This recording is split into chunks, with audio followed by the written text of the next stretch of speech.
Hello ছোট্ট বন্ধুরা, আমি ডালিয়া। তোমাদের প্রত্যেককে আমার চ্যানেলে স্বাগত জানাই। আশা করি তোমরা সবাই খুব ভালো আছো। আজ আমি তোমাদের বিক্রমাদিত্য ও বেতালের প্রথম সাক্ষাৎকারের শেষের অংশ পড়ে শোনাবো, অর্থাৎ যক্ষের সেই আশ্চর্য গল্প আজ আমি তোমাদের পড়ে শোনাবো। যক্ষ বলল, সেকালে ভগবতী নগরের রাজা চন্দ্রভানু একদিন শিকারের আশায় গভীর বনে গিয়ে দেখলেন একজন অদ্ভুত তপস্বী মাথা নিচের দিকে, পা উপর দিকে করে গাছের ডালে ঝুলে আছেন। চোখ বোজা, কথা টথা বলছেন না। কাছাকাছি গাঁয়ের লোকেদের কাছে শুনলেন সন্ন্যাসী বহুকাল ওইভাবে ঝুলে তপস্যা করছেন। কিছু খানও না, কথাও বলেন না। পরদিন সভায় বসে চন্দ্রভানু বললেন, কেউ যদি ওই সন্ন্যাসীকে কোনো উপায়ে রাজার সভায় নিয়ে আসতে পারে, তিনি তাকে 1,00,000 টাকা দেবেন। ওই নগরে একজন মেয়ে ব্যবসা ট্যাবসা করত। সে এসে রাজাকে বলল, আমি যদি বনে গিয়ে ওই সন্ন্যাসীকে গাছ থেকে নামিয়ে তাকে বিয়ে করে ছেলে শুদ্ধ এখানে আনতে পারি, আমাকেও 1,00,000 টাকা দেবেন তো? রাজা কথা দিলে মেয়েটি বনে চলে গেল। তপস্বীকে দেখে তার মনে হলো এর শরীর এত রোগা, হঠাৎ জাগিয়ে দেওয়া ঠিক হবে না। সে তখন কাছেই একটা সুন্দর কুটির তৈরি করে সেখানে বাস করতে লাগলো। রোজ একটু মোহনভোগ রেঁধে সে তপস্বীর মুখে দিত। সমাধির ঘোরেও তিনি একটু একটু করে সবটা খেয়ে নিতেন। কয়েকদিন এভাবে চললে পর তপস্বী গায়ে জোর পেলেন, চোখ মেলে চাইলেন। তারপর গাছ থেকে নেমে মেয়েটিকে বললেন, তুমি কে? মেয়েটি বলল, আমি দেবকন্যা, তীর্থে বেরিয়েছি। আপনাকে দেখে মনে পড়ল তপস্বীদের সেবা করলে পুণ্য হয়, তাই ঘর তৈরি করে এখানে আছি। আপনার সেবা যত্ন করতে পারলে আমি ধন্য হব। সেবা যত্ন পেয়ে সাধু বড়ই খুশি হয়ে মেয়েটিকে বিয়ে করে ওই কুটিরে থেকে গেলেন। এইভাবে 1 বছর কেটে গেল। তাদের একটি সুন্দর ছেলে হলো। তারপর একদিন মেয়েটি তপস্বীকে বলল, এভাবে সাংসারিক সুখে ডুবে থাকা ঠিক নয়, আমরা তীর্থ করতে যাই না কেন? তপস্বীও তখনই রাজি হয়ে ছেলেকে কাঁধে তুলে নিয়ে স্ত্রীর সঙ্গে রওনা হলেন। এইভাবে তারা যখন রাজসভার কাছাকাছি এলেন, দূর থেকে তাদের দেখতে পেয়ে আশ্চর্য হয়ে চন্দ্রভানু তার সভাসদদের বললেন, দেখো দেখো, সেই মেয়ে তার কথা রেখেছে। সাধুর তপস্যা ভাঙিয়ে তাকে বিয়ে করে ছেলে শুদ্ধ এনে হাজির করেছে। ওর বুদ্ধি দেখে আমি আশ্চর্য হয়েছি। ওকে 1,00,000 টাকা দেয়া হোক। এই কথা তপস্বীর কানে যাওয়া মাত্র তার চোখ ফুটল। ছেলেকে মাটিতে ফেলে দিয়ে তিনি তখনই সেখান থেকে চলে গেলেন। রাজার চালাকি আর স্ত্রীর ছলনায় দুঃখে তার চোখ দিয়ে আগুন ছুটতে লাগলো। তিনি মনে মনে ঠিক করলেন এই রাজার উপর প্রতিশোধ নেবেন। এই মনে করে যোগী আরও গভীর বনে গিয়ে আরও কঠোর তপস্যা করতে লাগলেন। তার ফলে তার নানা রকম ক্ষমতা হলো। শেষ পর্যন্ত তিনি চন্দ্রভানুর মৃত্যু ঘটালেন। এখানেই গল্প শেষ করে যক্ষ বলল, মহারাজ, তুমি, ওই যোগী আর রাজা চন্দ্রভানু 3 জন একই নগরে একই সময়ে একই নক্ষত্রে জন্মেছিলে। যোগী কুমোরের ছেলে হয়েও যোগ বলে অনেক ক্ষমতা লাভ করেছে। চন্দ্রভানু তেলির ছেলে হয়েও রাজা হয়েছিল। তাকে কুমোর হত্যা করে। যোগ বলে তার প্রেতকে বেতাল বানিয়ে একটা শ্মশানের শিরীষ গাছে ঝুলিয়ে রেখেছে। এদিকে আপনি পৃথিবীর শ্রেষ্ঠ রাজা হয়েছেন বলে আপনারও প্রাণ নেবার চেষ্টায় আছে। আমি আপনাকে সাবধান করে দিয়ে আপনার প্রাণ বাঁচাবার উপায় বাতলে দিলাম। এই বলে যক্ষ চলে গেল। বিক্রমাদিত্য রাজবাড়িতে গিয়ে ঢুকলেন। তাকে দেখে সকলে আহ্লাদে আটখানা। এরপর রাজা তার কাজের ভার হাতে তুলে নিয়ে উচিতভাবে প্রজা পালন করতে লাগলেন। কিছুদিন পরে রাজা বিক্রমাদিত্যের কাছে শান্তশীল নামে একজন সন্ন্যাসী এলেন। রাজা তাকে উপযুক্ত সম্মান দিলেন। কিছুক্ষণ কথা বলে রাজার হাতে একটা বেল দিয়ে আশীর্বাদ করে সন্ন্যাসী চলে গেল। রাজার বারবার মনে হতে লাগলো, যক্ষ যে যোগীর সম্বন্ধে সাবধান করে দিয়েছিলেন, ইনি সেই যোগী নয় তো। শেষ পর্যন্ত বেলটি না খেয়ে রাজকোষে যত্ন করে রেখে দিলেন। এরপর থেকে সন্ন্যাসী রোজ রাজাকে একটি করে বেল দিয়ে আশীর্বাদ করে যেতেন। সব বেল রাজকোষে রেখে দেওয়া হতো।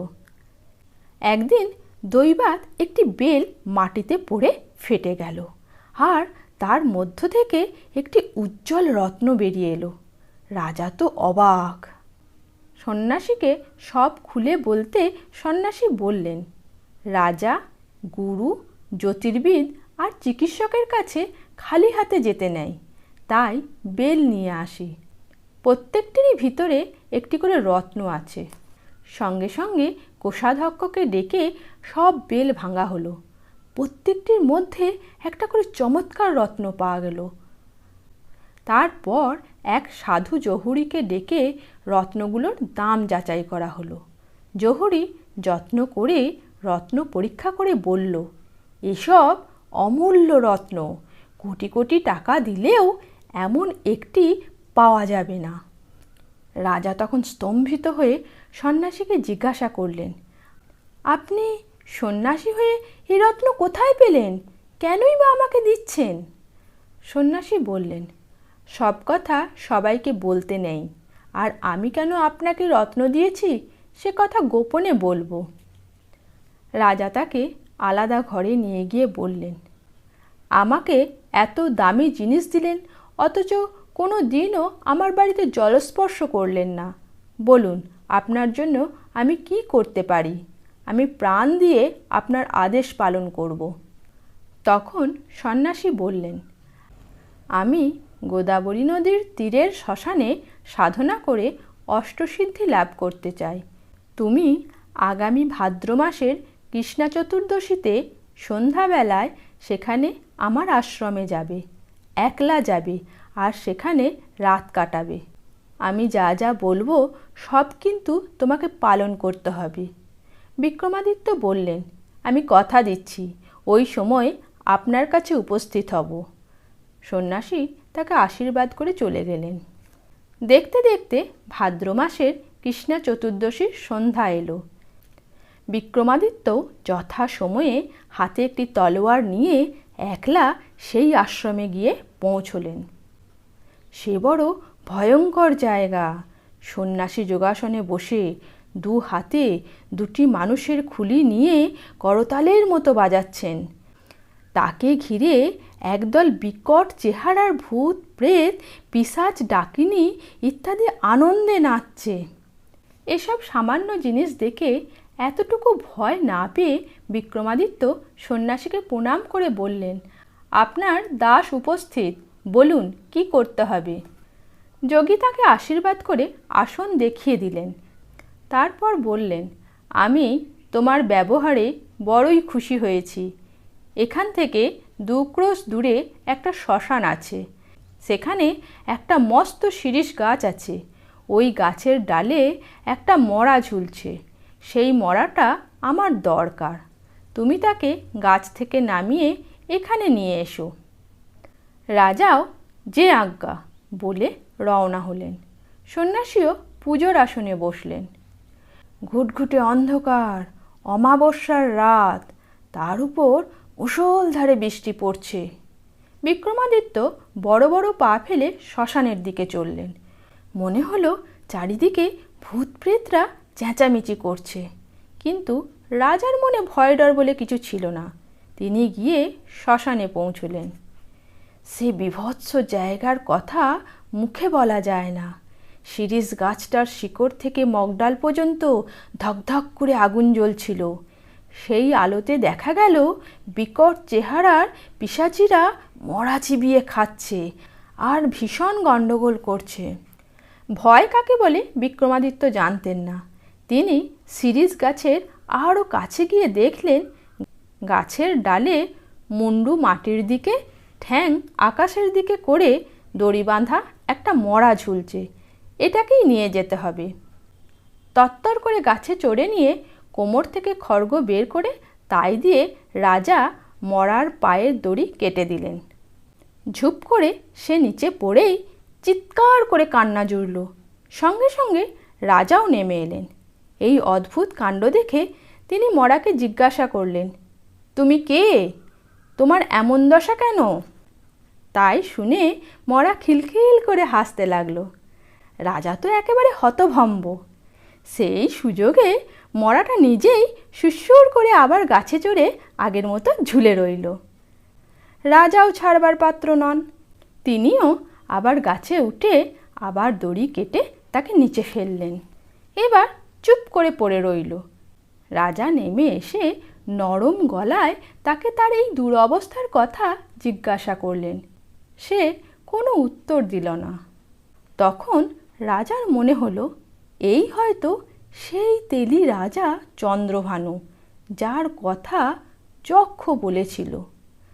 তাহলে ওই যোগীও নিশ্চয়ই সেই কুমোর, যিনি চন্দ্রভানুর প্রাণ নেবেন বলে প্রতিজ্ঞা করেছিলেন। সে যাই হোক, নিজের গায়ের চাদর দিয়ে মরাটাকে বেশ করে বেঁধে কাঁধে তুলে রাজা রওনা দিলেন। এদিকে মরার মধ্যে যে বেতাল অর্থাৎ প্রেত বন্ধ ছিল, সে হঠাৎ কথা বলল।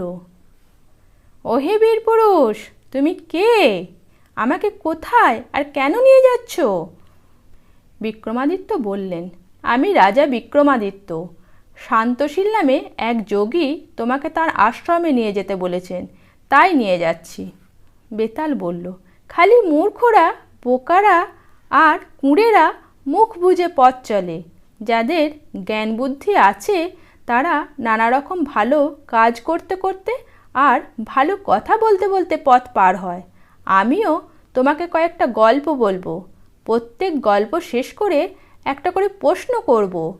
যদি তার ঠিক ঠিক উত্তর না দাও তাহলে কিন্তু তুমি বুক ফেটে মরে যাবে। রাজা আর কোনো উপায় না দেখে বললেন, বেশ, তাই বলো। সঙ্গে সঙ্গে বেতালও তার প্রথম গল্প আরম্ভ করল। বন্ধুরা, আজ এই পর্যন্ত। বেতালের প্রথম গল্প নিয়ে ফিরে আসবো তোমাদের কাছে। ভালো থেকো। টাটা।